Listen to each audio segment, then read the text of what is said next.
Элвин Камикуэ. Little Tyson, яғни кішкентай Тайсон деген лақабатпен танылған бұлғар қолғап шебері. Жалпы кәсіби деңгейде 15 жекпе-жек өткізіп үлгерген. Осы уақытқа дейін сол 15 жекпе-жектің 11-де жеңіске жетсе, 4 рет қарсыласқа есе жіберген. Ал Елшат Нығметолла, бұл біздің бауырымыз 2017 жылы осы елге келген еді.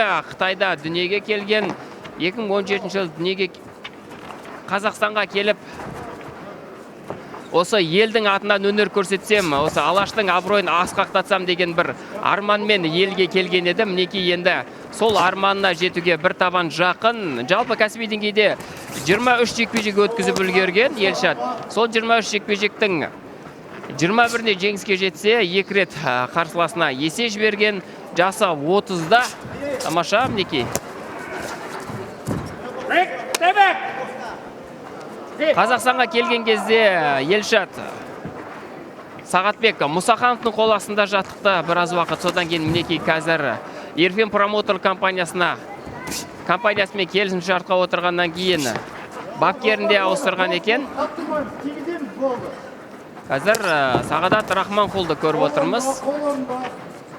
Елшаттың бұрышында тамаша бүйірден мінекей. Бұл айта кетейік қадірмен көрермен бантамвейт, яғни 53 келіге дейінгі салмақ дәрежесі.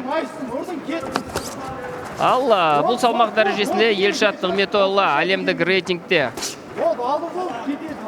үздіктер қатарында тұр. Нақтырақ айтсақ, топ 10-қа кіреді және чемпиондық белбеуге үміткер боксшылардың бірі Линч.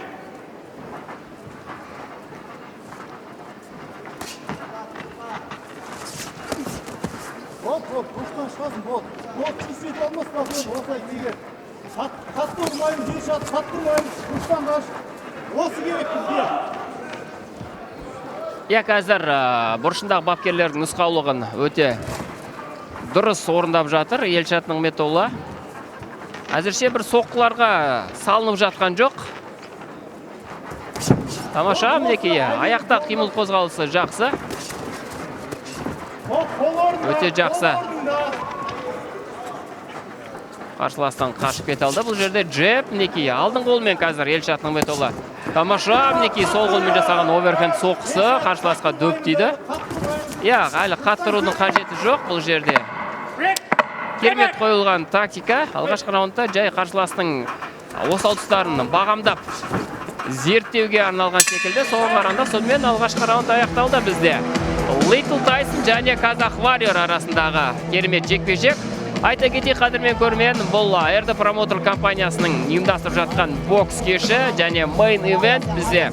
Елшат Нығметолла өзінің WBA Азия титулын қорғап жатыр. Әзірше жаман емес.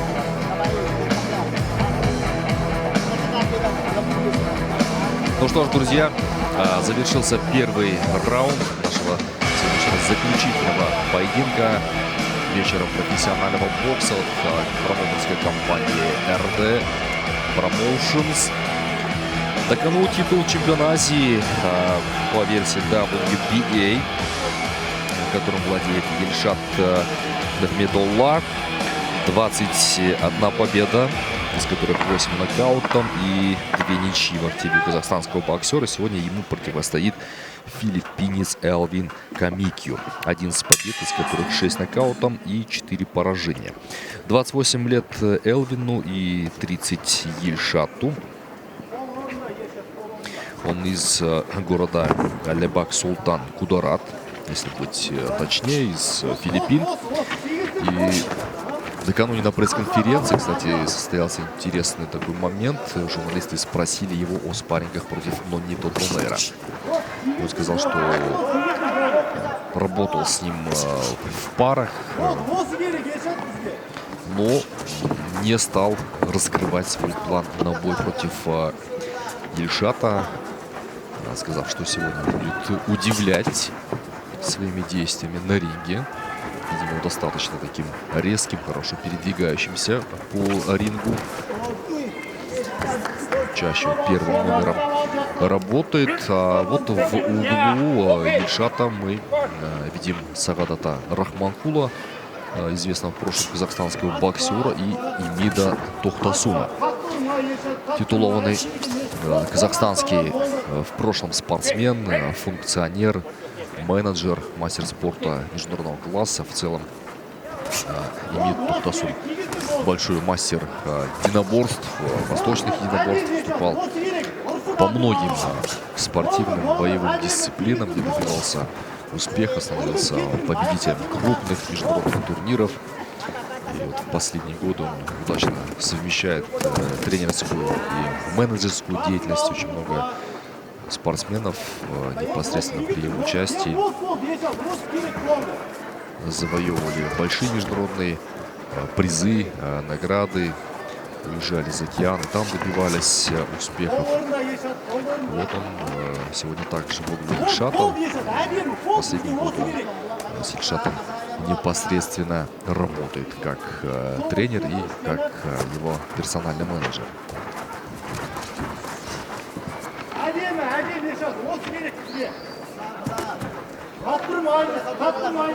И вновь мы отмечаем вот эти хорошие передвижения по рингу филиппинского боксера. Очень активно так на ногах. Хорошо обучен, конечно же, филиппинский боксер.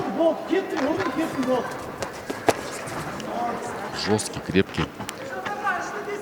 Вот, Ильшат, на мой взгляд, правильно, конечно, делает, что не заходит с ним в ближний бой. Очевидно, что Элвин ищет вот этого момента для того, чтобы в ближнем бою зарубиться.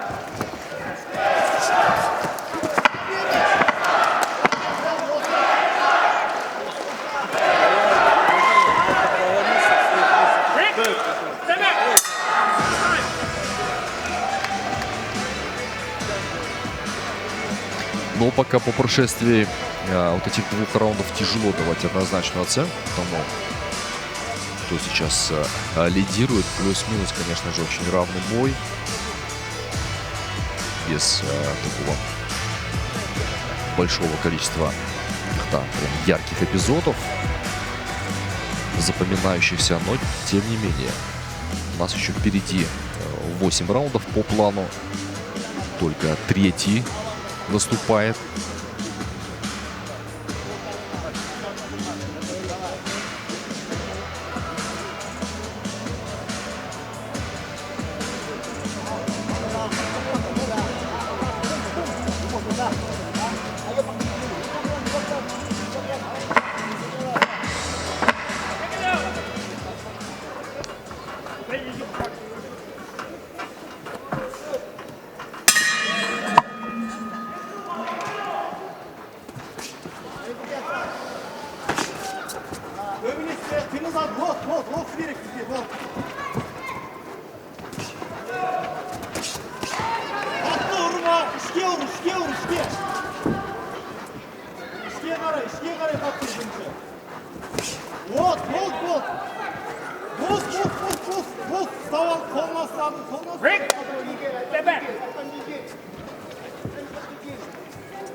Вновь взрывается Элвин. Он заставляет немного отступать Ильшат. Здесь на противоходе казахстанский боксер здорово поймал, чем вызвал такой восторг у трибун. Но вообще же, конечно, казахстанский болельщик очень тонкий, чувствительный фанат. У нас на самом деле очень много людей, которые хорошо понимают бокс, его специфику.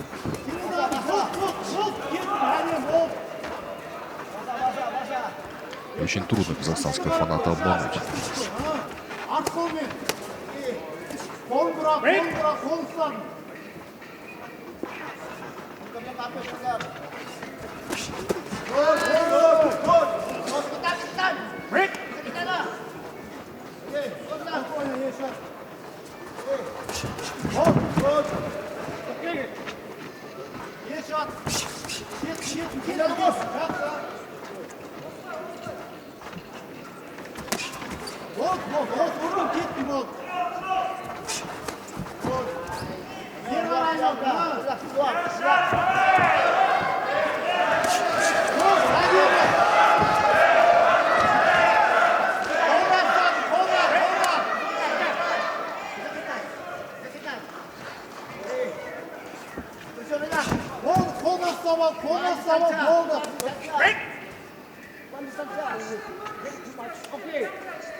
Последняя минута третьего раунда у нас пошла.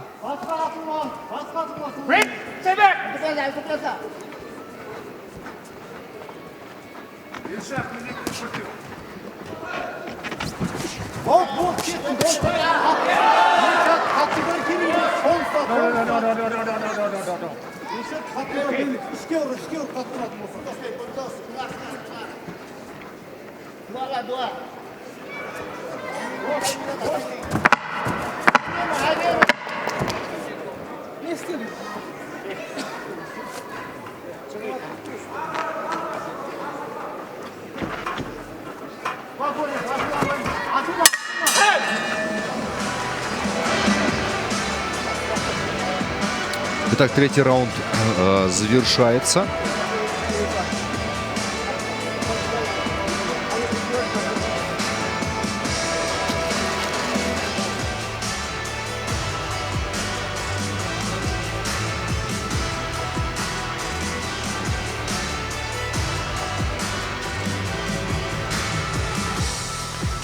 Интересно было посмотреть, честно, промежуточные итоги судейских записок, как у нас.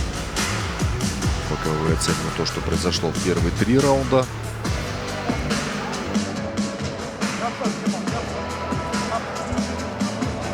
Я қадірмен көрме сонымен алғашқы 3 раунд артта қалды. Алда бізде 7 раунд бар.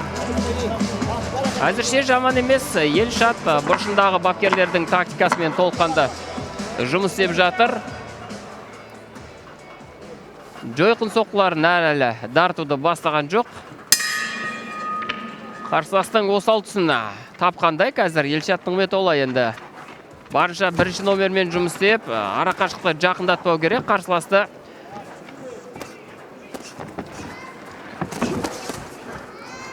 кезекті ұмтылысы, яғни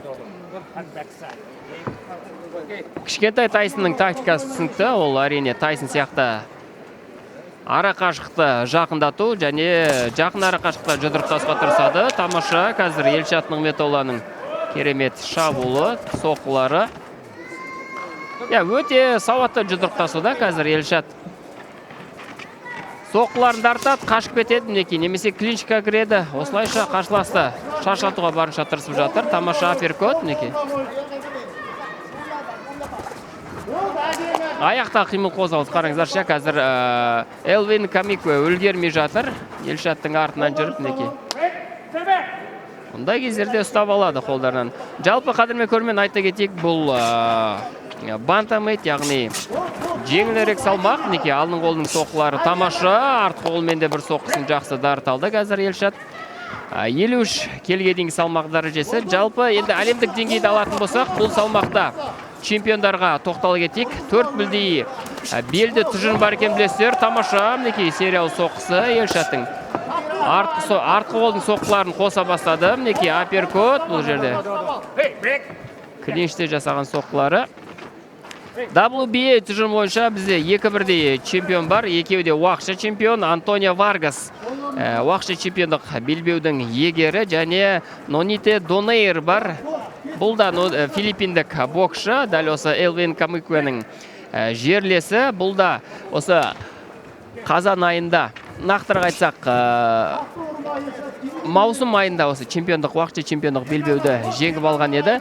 Ал WBC тұжым бойынша жапониялық Накуме Иноуэ әлем чемпионы екенін білесіздер. IBF тұжым бойынша чемпиондық белбеу әзірше жоқ, вакантты екен. Және WBO тұжым бойынша дәл осы салмақтың чемпиондық белбеуі мексикалық Кристиан Мединаға тиесілі. Жалпы WBA тұжын бойынша әлемдік рейтингте Елшат Нығметолла 7-ші орында тұр. Бұл жерде чемпион Антонио Варгас, одан кейін жапониялық қос боксшы Дайго Хига мен Yoshiki Takei тұр. Одан кейін 4-ші орында Рику Масуда тұр.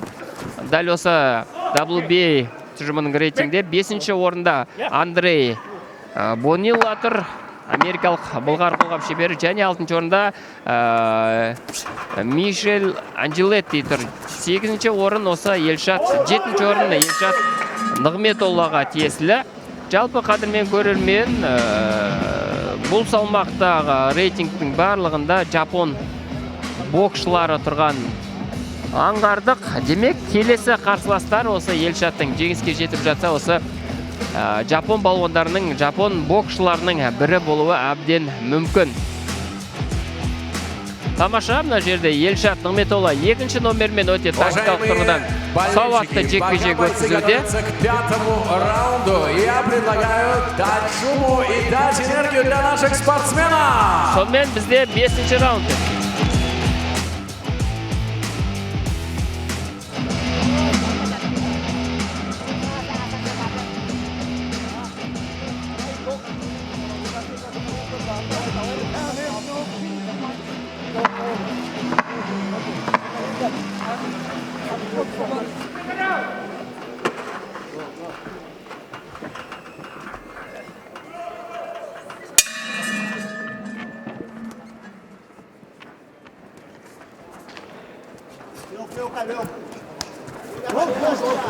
Итак, 5-й раунд поединка стартовал. Плавно мы уже так к экватору этого боя подошли.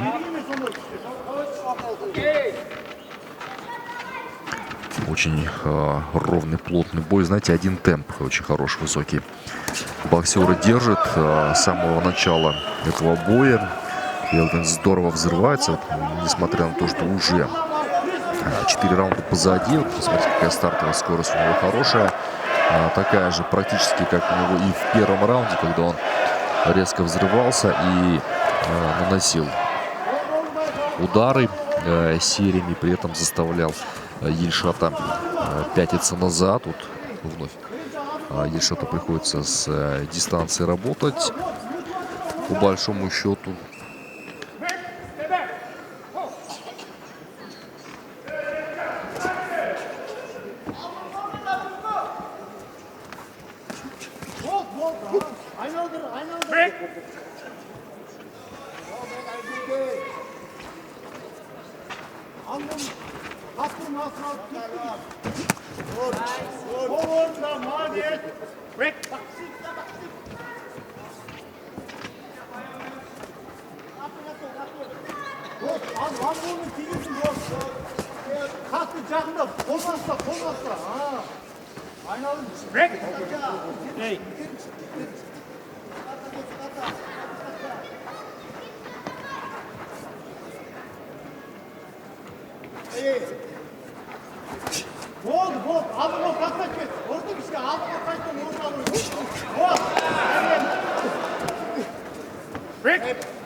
Здесь устное замечание двум боксерам рефери в ринге делает.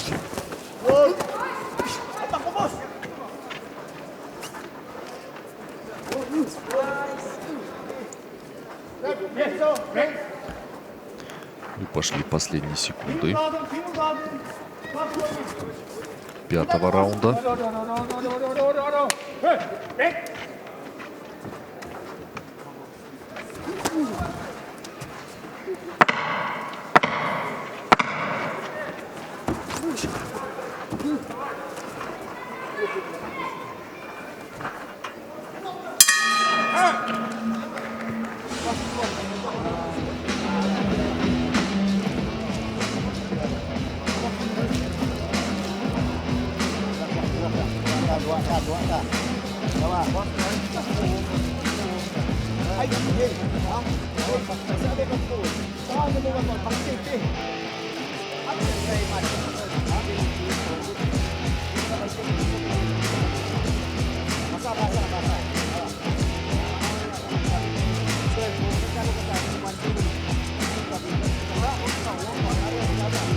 Уважаемые болельщики, на кону пояс чемпиона, и такие бои не бывают легкие. Чемпионские раунды уже не за горами. Алматы, нам нужна ваша поддержка!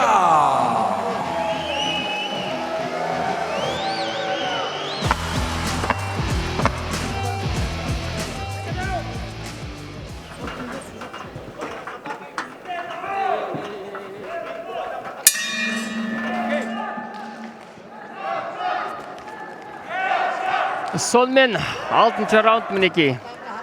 12 раундқа жоспарланған жекпе-жек қадірмен көрермен тең жартысы артта қалды мінекей. Лейтл Тайсон, қараңыздар, қарқыны қатты, жаман емес, қараңыздар. Тек қана алға ұмтылуда, қазір Елшат 2-ші номермен барынша жұмыс істеуге тырысып жатыр. Мінекей кезекті ұмтылысы. Элвин Камикуэнің тамаша, алдың қолмен қазір қарсыласты жақсы күтіп алды Елшат. Соққыларды енді үдете түсу керек. Раундтың тең жартысына келдік.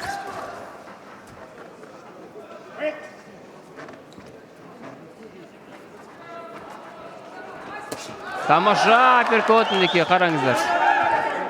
Бұл жерде тұруға болмайды.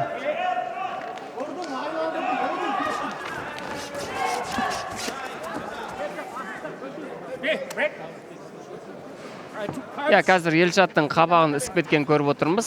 Шамасы бір соққыда немесе қарсыластың клинчте басы тиген секілді.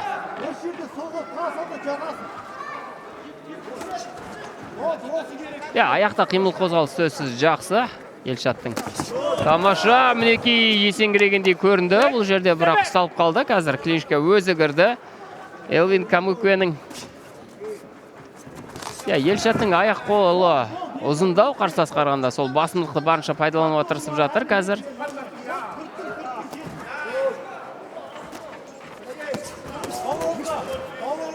Кезекті ұмтылысы. Элвин Камикуэнің тек алға ұмтылды қазір. Камикуэн, бірақ соққылардың басым бөлігі ауа қармап қалып жатыр. Елшаттың мінекей енді бір соққысы өтті. Елшат Нығметолла барынша 2-ші номермен жұмыс істеуге тырысуда. Джеб мінекей.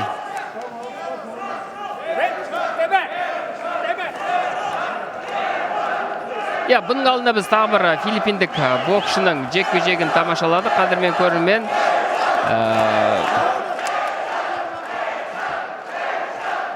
Султан Қанат Сангілге қарсы Ким Брайан Кабрильос қандай керемет жекпе-жек көрсетті. Функционалдық тұрғыдан сол жекпе-жекке қарап бұл боксшылардың қатты бір шаршай бермейтінін байқадық. Дәл осы жекпе-жекте қазір Элвин Камикуэн шаршай қоймайтын секілді. Сондықтан қазір қарқынды күшейту керек енді Елшатқа барынша.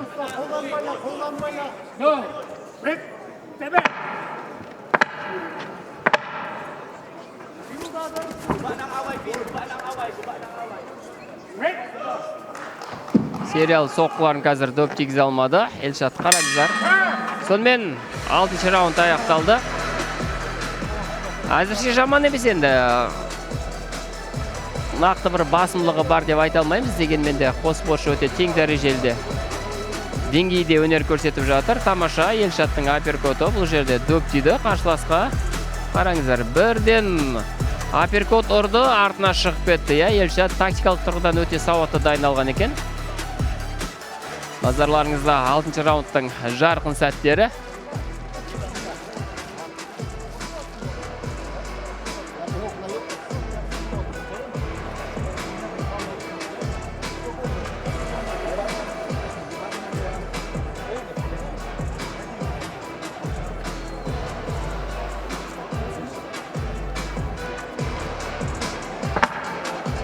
Second round. Ну что, уважаемые болельщики и зрители, экватор этого поединка пройдет, и прямо сейчас состоится 7-й раунд.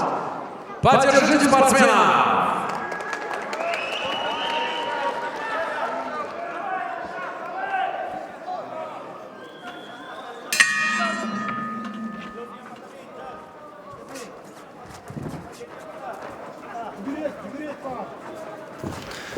Ну что, друзья, стартовал у нас 7-й из 12 запланированных раундов. Ильшат Нигметолла и Элвин Камикью из Филиппин выясняют отношения за пояс чемпиона Азии по версии WBA. Весовая категория до 53 килограммов и 600 граммов.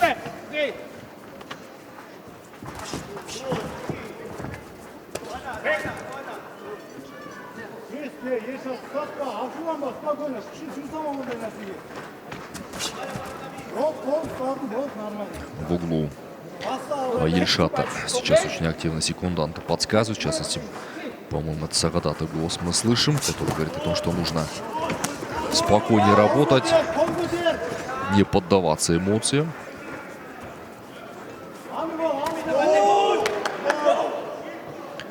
Вот буквально в течение каких-то 10-15 секунд очень два хороших момента у Элвина.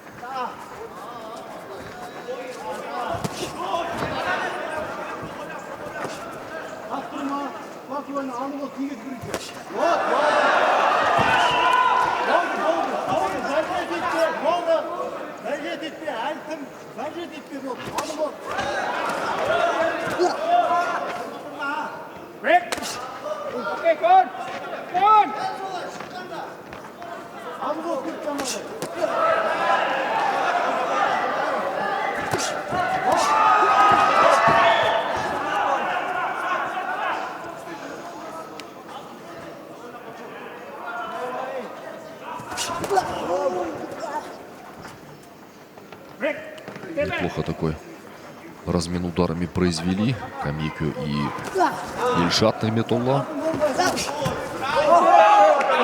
Да, здесь подскользнулся на ринге казахстанский боксер.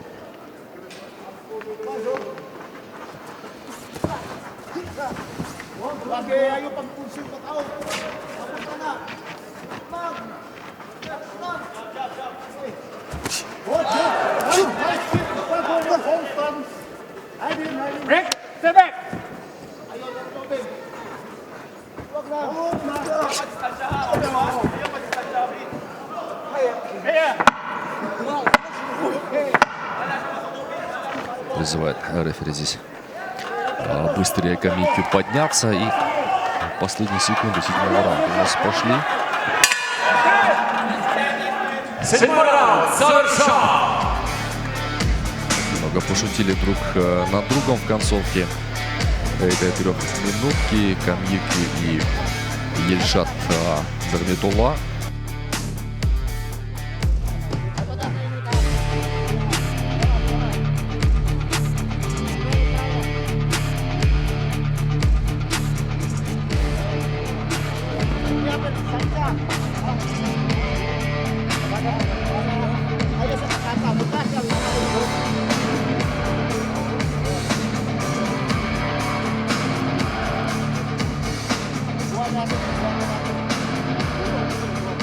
Уважаемые друзья, такую атмосферу делаете именно вы. Наши болельщики, сегодня у нас лучший зал. Спасибо вам за поддержку.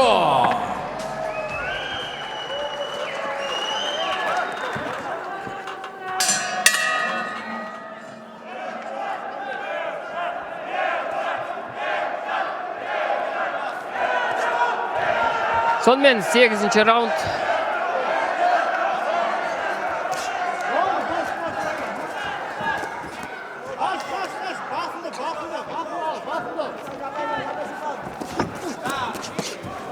Тамаша, мінекей дер кезінде өткізіп жіберді қарсыласының соққысын Ильшат Нигметолла. Бүйірден дегенмен өзде бір соққы өткізіп алды Ильшат. Элвин Камикью барынша алға жүріп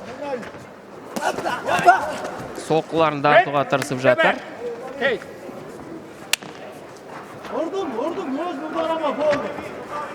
Әрине чемпионды айқын басымдықпен жеңу керек, әйтпесе тамаша, қараңыздаршы, 2-1-дей соққысы дөп тиді Ильшаттың.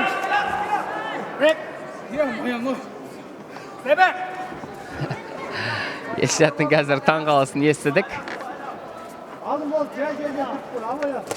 Тамаша, артқы қол жақсы дарталды. Елшат дегенмен сол шабуылны өрбітпей жатыр. Бір соққы тигізгеннен кейін тоқтап қалып жатыр. Сериал соққымен жұмыс істесе тіпті жақсырақ болар ма еді деген ойдамыз әрине. Артқы қолдың соққылары өтіп жатыр. Дегенмен бұл соққылар азық етуде әзірше. Қарсыласы бір есеңгіретіп немесе бір тұқыртып алуға.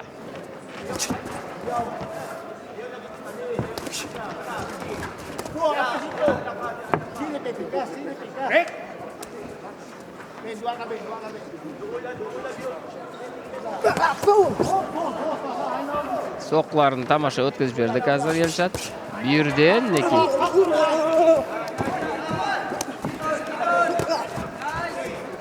Клинч, бұл негізі шаршатады қарсыласты.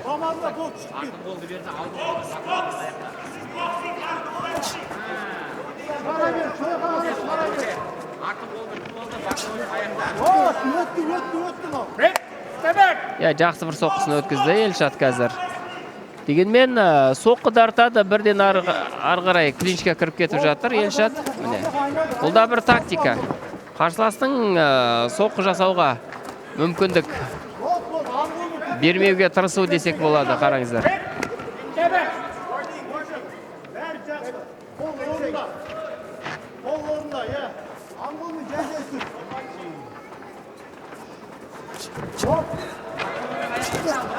Артқы қолмен жасаған соққысы.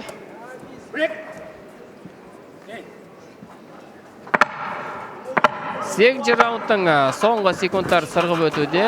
Аперкот неке дегенмен дөп тимей қалды қарсыласқа.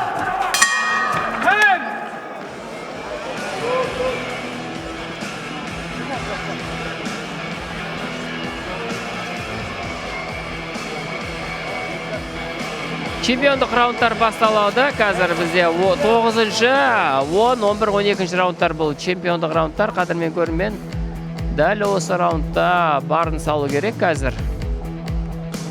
Елшаттың метолы айқын басымдықпен жеңіске жеткені маңыздырақ.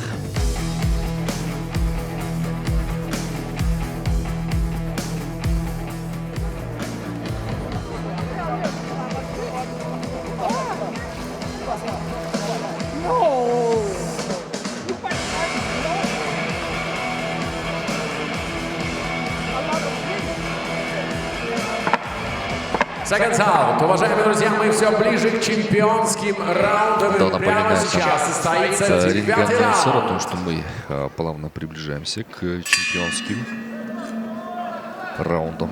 10, 11, 12. Ну а пока же 9-й раунд.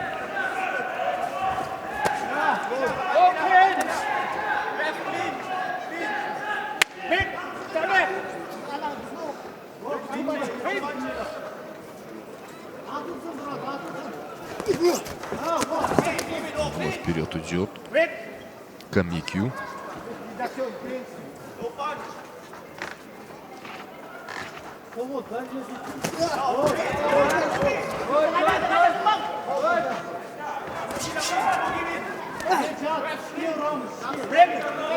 Все чаще начинают уже боксеры клинчевать. Понятно, что за предыдущие раунды было очень много сил оставлено.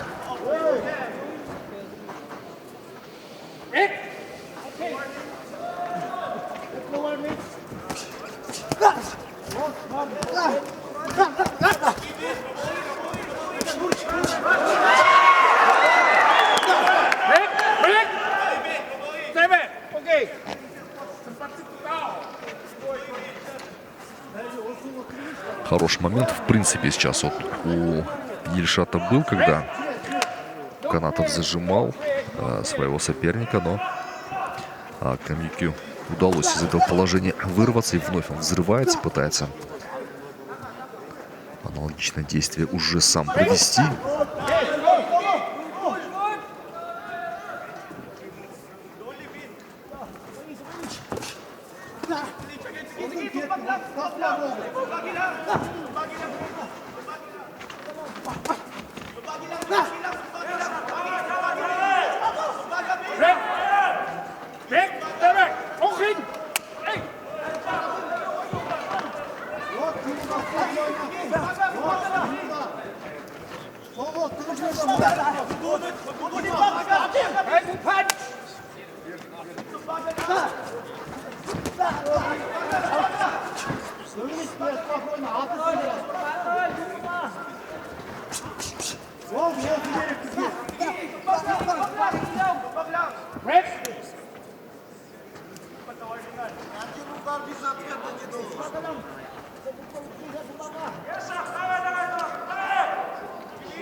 Начинают клинчевать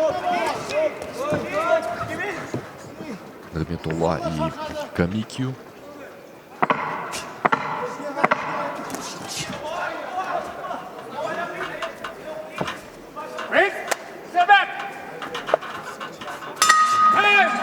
Этот раунд завершен. И на этом 9-й раунд завершается. Нас с вами ожидает впереди 3 чемпионских раунда. 10-й, 11-й и 12-й.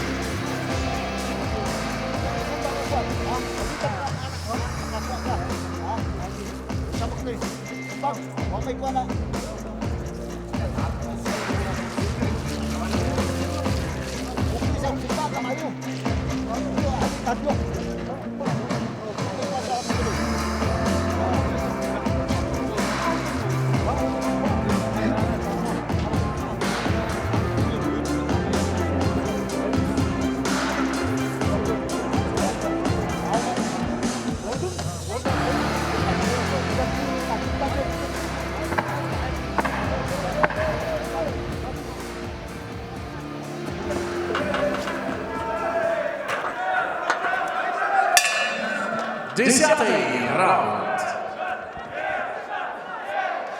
Сонымен қадірмен көрермен 10-шы раунд мінекей қазір Элвин Камикюнің бір соққысы қарсыласқа дөп тиді. Елшат Нигметулла босаңсымау керек. Бұл жерде қараңыздар, барынша қазір жойқын соққысын тартуға тырысып жатыр. Элвин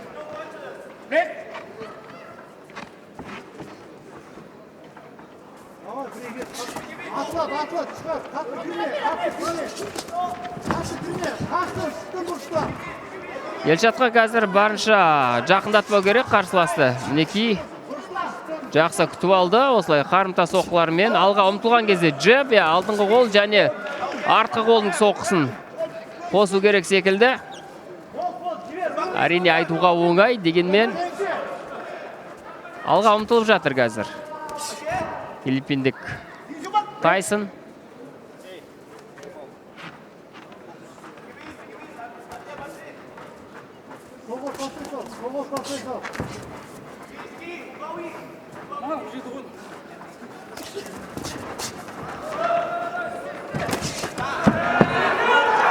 Осы бұрышқа тақаны шығармау керек. Тамаша қазір. Мінекей сериалы соққысы.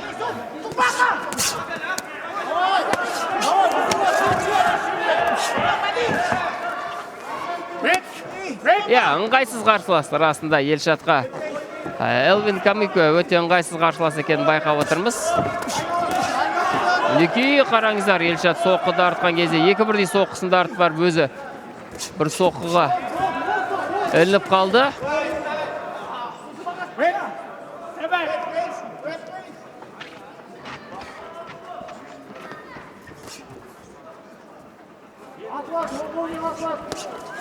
Тамаша қазір алдың қолмен жақсы күтіп алды Елшат.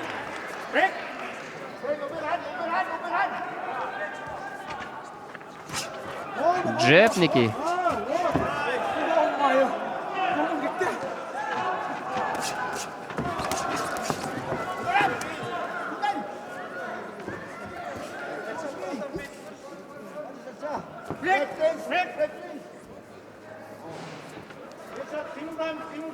Сонымен 10-шы раундтың соңғы секундтары, соңғы 30 секунд мінекей. Тағы да клинч, бұл жерде көп клинч орын алып жатыр. Тамаша. 3-1-дей соққысы Елшаттың дөп тиді. Өзі бір соққы өткізіп алды қазір. Жақын әрі қашықтыққа бармау керек қазір Елшатқа. Осылай айналып кетті. Тамаша мінекей тағы да арт қолмен жасаған соққысы.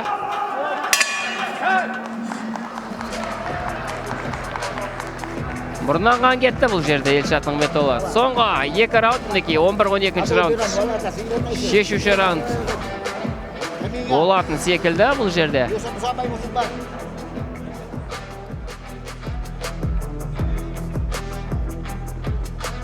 Уважаемые дамы и господа, впереди 2 чемпионских раунда, и нам нужна ваша поддержка, Алматы! Сонымен чемпиондық раундтар қалды қазір.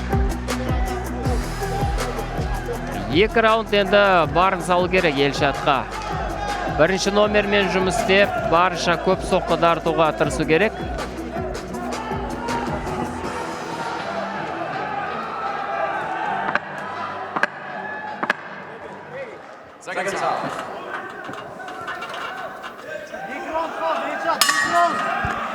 Ну что, заключительный, предпоследний, 11-й раунд титульного поединка. Елшат Нығметолла, Элвин Камикью, которые бьются за пояс чемпиона Азии по версии WBA.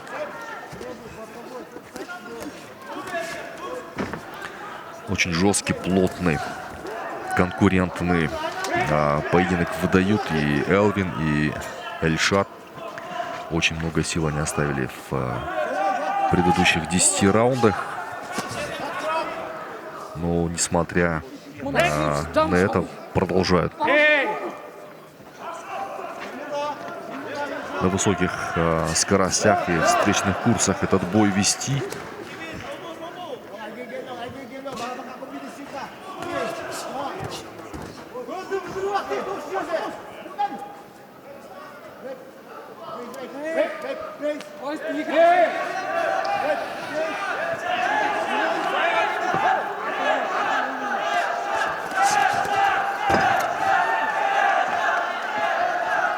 Здесь хорошо Елшат перехитрил.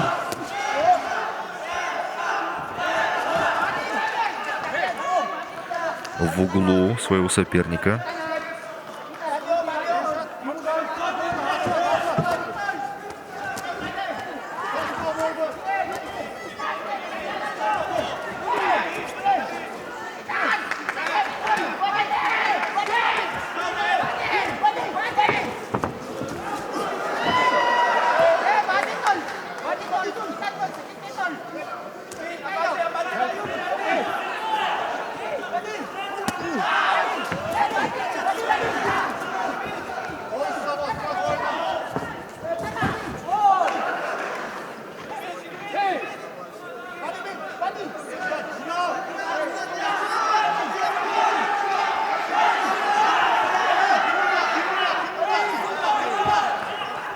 Вот действительно уже там, можно сказать, из последних сил ребята бьются. Теряется устойчивость в последних раундах этого чемпионского поединка.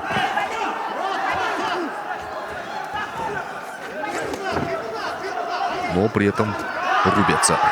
Хорошо сейчас Элвин попадает. Посмотрите, какая серия ударов. Очень затяжная в его исполнении.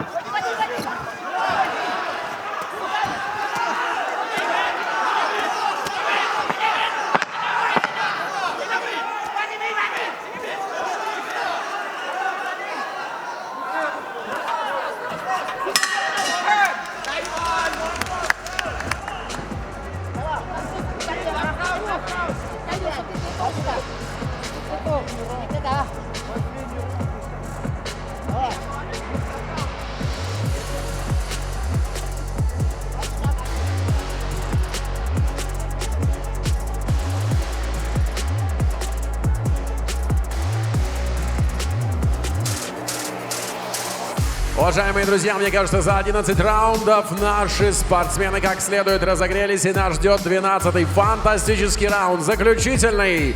Давайте поддержим боксера!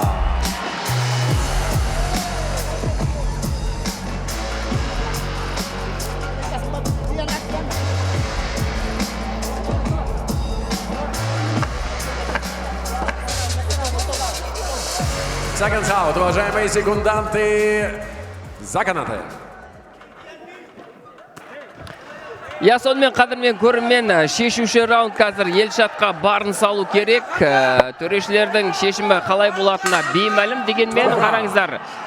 Филиппиндік боксшы жеңіске деген жігер көрсетуде. Бірінші номермен жұмыс істеуін әлі тоқтатқан жоқ. Алғашқы раундтан бастап бірінші номермен жұмыс істеуге көшкен еді. Мінекей әлі де сол 12 раунд бойы алға ұмтылуда. Елшат қарымта шабуылды жақсы ұйымдастырып жатыр, бірақ 11-ші раундта біраз соққы өткізіп алды.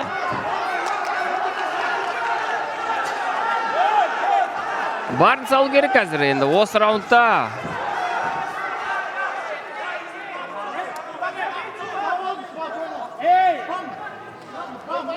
Бар өнерін, бар дайындығын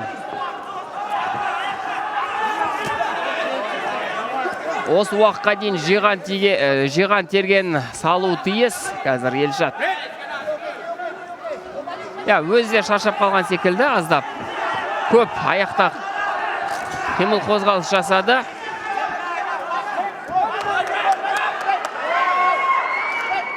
Қазақтардың күрестен құралақан емес екенін білесіздер. Мінекей тағы бір әдісін көрсетті. Жаңа комейн-ивентте жұдырықтасқан Армат Арманұлы да тәжік қарсыласын жақсы бір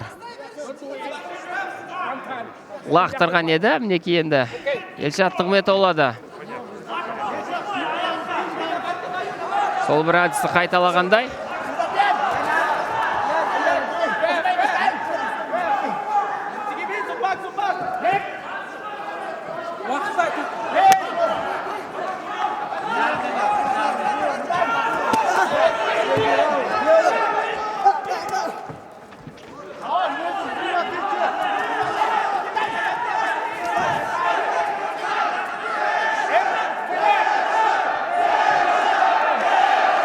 Елшатты қолдауға келген жанкерлердің қараңыздаршы. Қазір дәл осы қолдау Елшатқа бір рух беру керек, және сол рухпен жеңісті жұлып алуға барынша тырысу керек. Мінекей қараңыздар, филиппиндік боксшының 2-1 соққысы қазір қарсыласқа. Нақтырақ айтсақ, Елшатқа дөп тиді.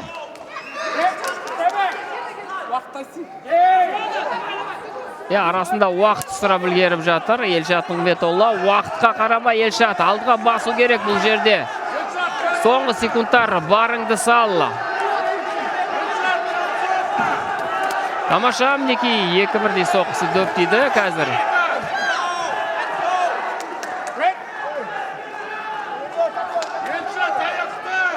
Соңғы 10 секунд қалды.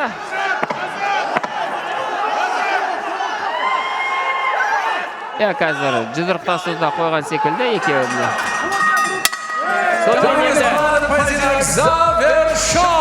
Төрешілердің шешімін күтейік. Қандай шешім шығарар екен? Қазір қараңыздар, филиппиндік боксшы өзінің жеңісіне сенімді.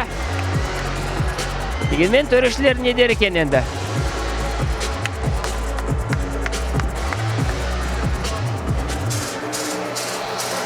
Айта кетейік қадірмен көрермен, бұл мейн ивент болған осы бокс кешінің басты жекпе-жегі.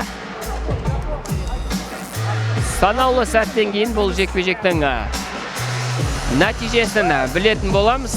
Қараңыздар, филиппиндік жанкер бапкерлердің қуанышында шек жоқ.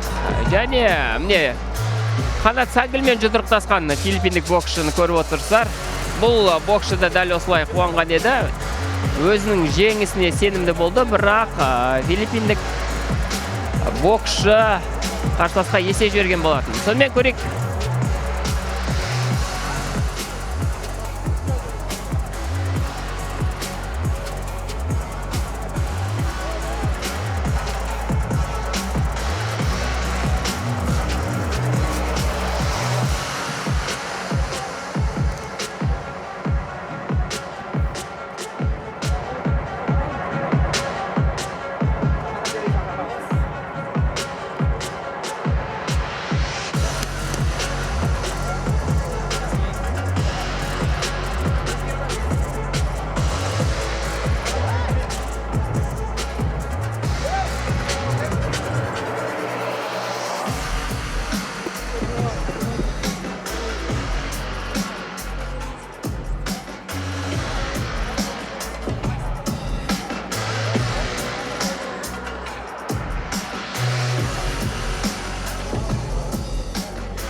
Я төрешілер ұзақ ақылдасты, демек, бір нәрсе дұрыс емес деген сөз.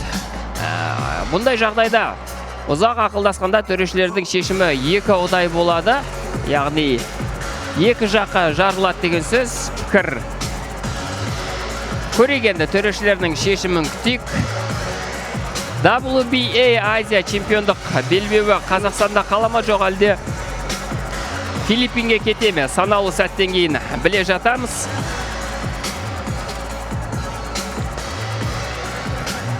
Өте тамаша турнир болды, қадірмен көрермен арасында. Керемет жекпе-жектердің куәсі болдық. Әсіресе мейн ивенттегі болған жекпе-жектердің барлығы, мейн карттағы болған жекпе-жектердің барлығы өте қызықты өтті. 5 бірдей титулдық айқастың куәсі болдық. Мінеки енді соңғы жекпе-жек WBA Азия тұжырымы бойынша чемпиондық белбеу сарапқа салынды. Нақтырақ айтсақ, Елшат Нығметолла өзінің белбеуін қорғады, ал үміткер филиппиндік Элвин Камыкве жаман жұдырықтасқан жоқ, барынша жеңіске деген жігер танытты, бірінші номермен жұмыс істеуге тырысты. Көрегенді төрешілер қандай шешім шығарар екен, санаулы сәттен кейін, санаулы секундтардан кейін біле жатамыз. Өте бір қызықты шешім шыққанда, енді көрек.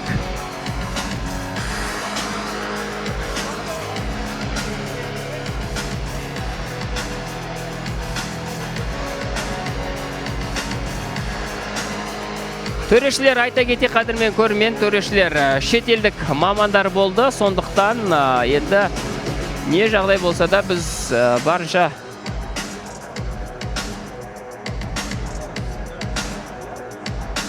көнуге мәжбүр боламыз.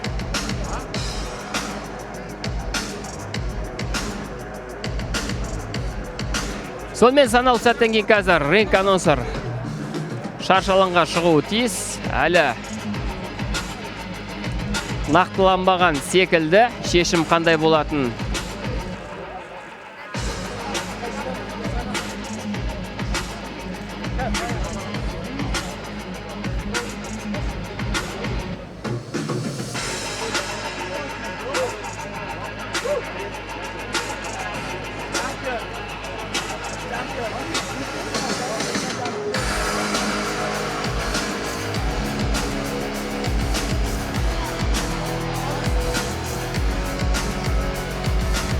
Мінеки, ринг анонсерда шықты, қазір жеңімпаздың есімін жариялау тиіс. After 12 rounds, we go to the judges' scorecards. По итогам 12 раундов обращаемся к судейским запискам.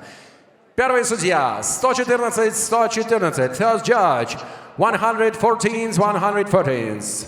Второй судья 114-114. 113-113. И третий судья, judge number 3. 115-113. Таким образом, объявляется ничья. The bout is declared a draw. Титул остается у чемпиона. Қадірмен көрермен, бұл жекпе-жек яғни тең нәтижемен аяқталды. Демек, титул Елшат Нығметоллада қалады. Draw, Majority draw дейді, яғни бұл екі ұдай басымдылық төрешілердің басым даусымен жекпе-жек тең дәрежеде аяқталды. Ал қадірмен көрермен, біз сіздермен қоштасамыз. Сіздермен бірге болған мен Дәурен Түлкібай және әріптесім Данияр Кәрімжан. Жеңісті күндер жеткенше.